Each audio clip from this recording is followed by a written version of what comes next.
As easy as 1, 2, 3, ituturo ko sa inyo kung paano ang mixture ng ating basal para sa ating plastic tray para makapagtanim na tayo ng ating kalabasa.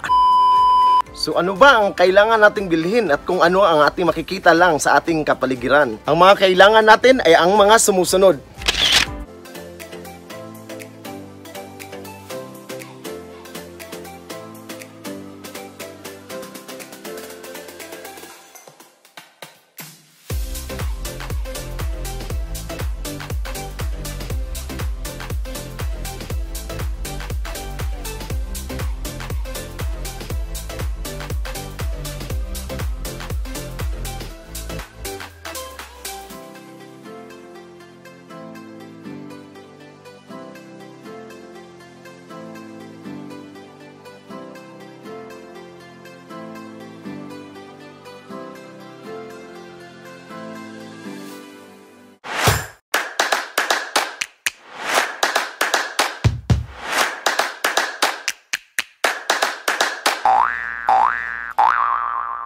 Isang maliwalas at luti ang hapon sa atin mga kasamsaka.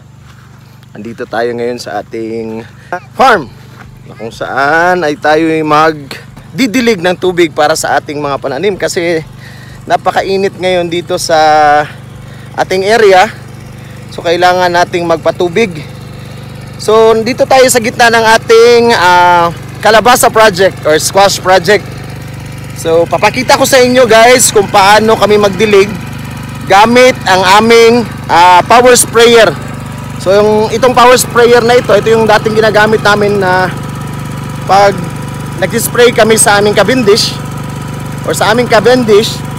So ngayon ay nagagamit naman namin siya para sa ating gulayan. So papakita ko sa inyo guys. So mga kasamsaka, ito yung tubig na gagamitin natin sa pagdidilig ng ating mga kalabasa o ating mga gulay na bagong tanim. So napakainit kasi ngayon, sa ginagamit natin ay itong ating power spray. So ito ay portable, pwede natin ilipat kung saan natin gusto. So ito yung maganda din sa power spray na ito kasi naililipat natin siya kung saan yung gusto natin diligan o sprayan natin. So ito ay nagpondo na kami ng tubig. Ayan, saka ito para magamit natin sa ating pagdidilig. Mga kasamsaka, itong ginagamit natin ngayon dito na parang drum na made of rubber. Alam nyo ba na ito ay tire o gulong ng truck? So ginawa lang namin itong drum para may magamit tayo.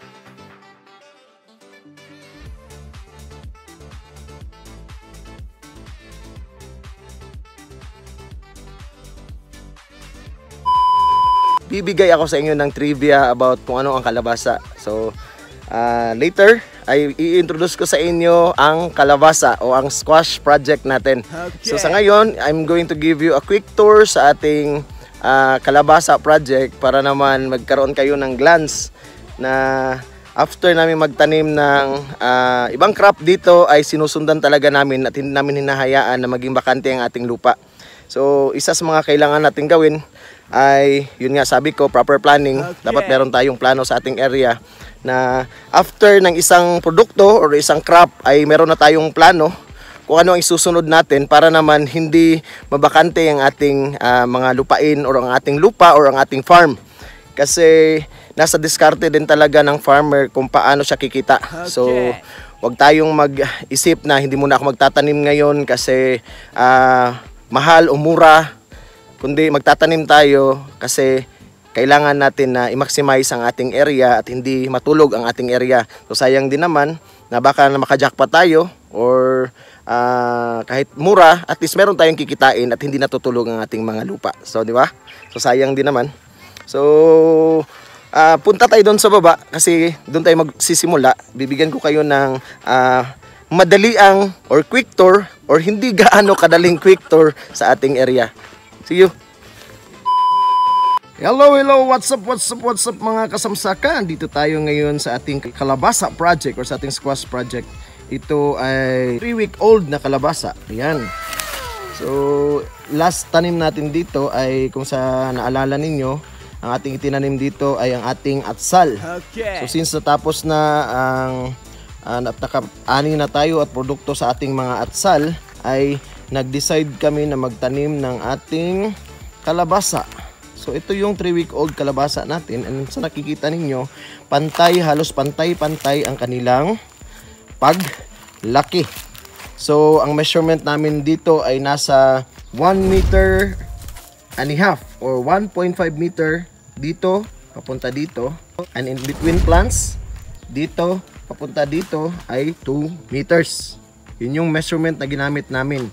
Ulitin ko mga kasamsaka, ang ginamit namin dito na measurement ay 1.5 meters mula dito papunta doon, ayan, sa kanyang linya, ayan, at dito papunta doon sa kanyang katabi ay 2 meters. O, klaro yan. Okay. So mga kasamsaka, sa nakikita ninyo ay pantay o halos pantay ang pagtubo ng ating kalabasa or squash project natin. Okay. So a 3-week-old kalabasa.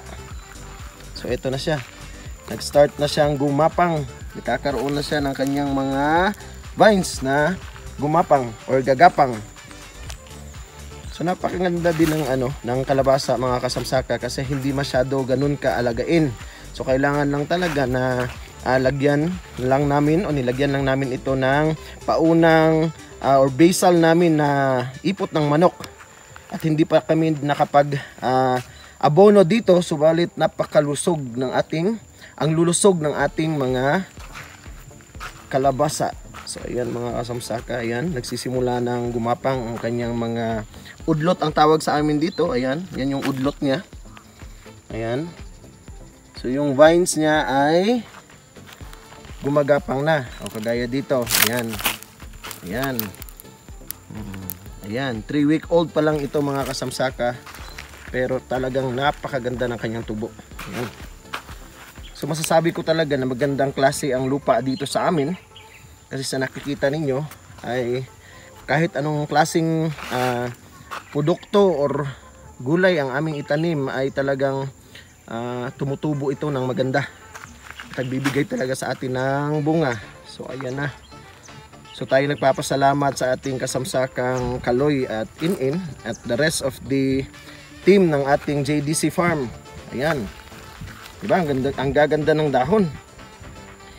Ang lalapad ng dahon ng ating kalabasa. Ayan. So ito. Ayan. So soon bibigyan ko kayo ng trivia. Mga health benefits ng ating kalabasa. Bakit kailangan talaga nating magtanim. So kahit mura ang ating kalabasa or mura ang presyuhan ng ating gulay, so worry no more. So hindi tayo dapat mag-alala, o hindi ako nag-aalala kasi nagagamit din namin ito sa aming tindahan. So okay. Nasa food business din kasi kami. Meron tayong kantin din sa isa sa mga napakalaking mall dito sa Davao City or sa buong mundo. Kaya ito yung ginagamit din namin. So kaya kailangan kong magtanim ng gulay. Ayan. So ako yung nagpapasalamat din sa aking mga kasamsaka dito kasi nagkakaroon talaga sila ng plano or tinutulungan talaga nila ako na magplano sa ating area para maging magaan at madali at maganda ang takbo ng ating mga pananim at ang ating farm. So para naman kikita tayo. So wala kaming inaaksay yung panahon dito mga kasamsaka kasi sa bawat yugto ng aming mga gulay at kapag ito'y nagtatapos na ay nagpaplano na kami kaagad kung ano ang isusunod naming itatanim. So sa makikita ninyo ngayon ay 3 stages ang aming ginawa sa aming area. So ano bang ibig sabihin ng 3 stages na aming ginawa? So hindi namin sabay-sabay itong itinanim sapagkat gusto din namin na makuha ang bawat panahon na kung saan ay baka kikita din tayo. So hindi namin sinabay-sabay ang tatlong yugto. Kumbaga may naunang itinanim kami na every 2 weeks nagtatanim kami. So ito. So approaching na tayo ngayon, papakita ko sa inyo. After 2 weeks na naman ay meron na naman kaming bagong itatanim para sa bawat panahon o sa bawat buwan na baka tatama tayo ng magandang presyo. So ito. This is a 1 week old or nasa mga 9 days na kalabasa. Ayan, bagong tanim. Ang ano lang ngayon ay masyadong mainit dito ngayon sa ating area. So kaya talagang nahihirapan silang gumapang o gumalaw ang kanilang pagtubo. But still naman ay nagagawa namin ng paraan. Yun nga, nagmamanual kami ng pagdidilig. So hanggang doon sa dulo mga kasamsaka, ayan, doon sa nakikita natin si kasamsakang Jason, hanggang doon ang ating kalabasa. So doon din sa kabila ay meron din tayong kalabasa din doon na kakatanim lang kahapon. So 3 stages ang ginawa natin para naman ay kung saan yung magandang presyo, at least meron pa rin tayong maha-harvest. At dyan sa gitna ng ating kamutihan, ayan, kamote yan dyan, papunta dito, ayan, kamote yan, ayan, papunta doon. Sa gitna nito ay nag-intercropping tayo. Tinaniman din natin ito ng kalabasa kasi same lang din naman sila gumagapang. So ang bunga ng ating mga kamote ay nasa ilalim at ang bunga naman din ng ating kalabasa ay nasa itaas. So experimentation ito. Subalit baka jackpot tayo or makakuha din tayo ng magandang technology using this kind of technique or style. Kasi nga dito sa pagpa-farming naman ay yun nga sabi ko, diskarte lang talaga ng farmer kung paano mag-multi-cropping, mag-intercropping at kumita ng doble din. So ngayon, kung maganda ang takbo nito ay talagang pwede na kami mag-suggest sa lahat ng mga kasamsakan na pwede tayong mag-intercropping din sa ating kalabasa at sa ating mga kamote. So ang ating kalabasa ay mula doon sa dulo papunta dito, ayan, ayan, ayan. So ito mga kasamsakang ating kalabasa project hanggang doon sa dulo, ayan. Yan yung kalabasa natin. So talagang napakaswerte lang natin kasi ang main line ng tubig papasok dito sa ating area ay ayan, sa ating area dumaan. O, ayan. Ito yung main line ng tubig. So talagang we're so blessed and lucky na dito sa atin dumaan yung main line ng tubig. So nakikita natin ngayon si kasamsakang Kaloy na nagdidilig din. So ginagamit niya ngayon ay ang ating power sprayer. And manually si Jason at si kasamsakang Jason at si kasamsakang Arjane andun siya. So ganito ka lawak ang ating kalabasa project. So sana nga magkaroon tayo ng gabay o guidance na mapaganda natin ang ating kalabasa. So sa tulong din naman ng ating mga kasama dito sa ating farm ay talagang napapaganda nila ang takbo ng ating paggugulayan. Kasi doon tayo kumukuha din sa kanila ng lakas. Kasi sila yung tumutulong sa atin sa pang-araw-araw nating ginagawa dito sa farm. So kahit wala ako sa farm, ay meron tayong mga kasamsakan na handang tumulong o handang magbigay ng kanilang serbisyo sa atin. Diba? So ayan. So kahapon mga kasamsaka, meron din kami itinanim kahapon. Nasa mga, I think mga 100 lang or 200 seeds doon sa taas. Ayan. Sa ilalim ng ating pipinuhan project or pipino project. Ayan. So ito na ang ating kalabasa. Ayan. So kahit mainit, Talagang maganda ang tubo ng ating kalabasa. Ayan.